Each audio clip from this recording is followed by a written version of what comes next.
In 1941, a man was murdered inside of his own home.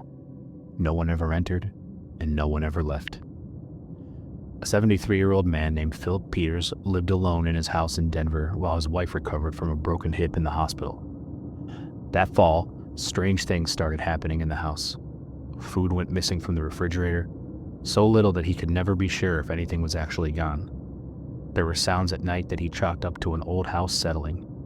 Peters mentioned it to his neighbors almost as a joke, that he was either getting forgetful or the place must have mice. Then, on October 17th, Philip's neighbors invited him over for dinner, but he never showed up. They decided to go check on him. They found him on his bedroom floor, beaten to death. Investigators dug into the case, but immediately hit a wall. Every door was locked from the inside, every window was latched, nothing had been forced open, nothing of value was missing, and no neighbor had seen a single person come or go.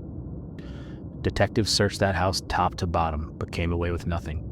The murder made no sense. When Philip's wife Helen recovered and came home, the strange events continued. Footsteps overhead at night, scratching in the walls, food disappearing from the kitchen.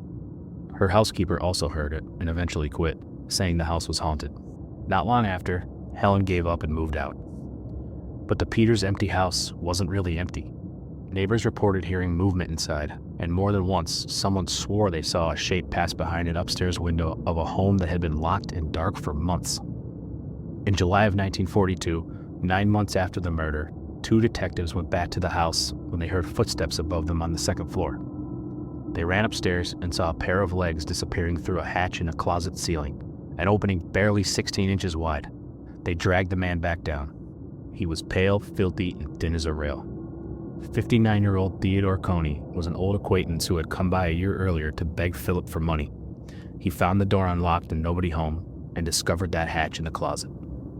The stolen food, the strange sounds, the haunting that drove 2 women out of the house, all of it was him. He had been living in that attic the entire time. It would turn out that Philip came home early one day and found Coneys in the kitchen. Coneys chased him to his bedroom and beat him to death. The newspaper called him the Denver Spider-Man.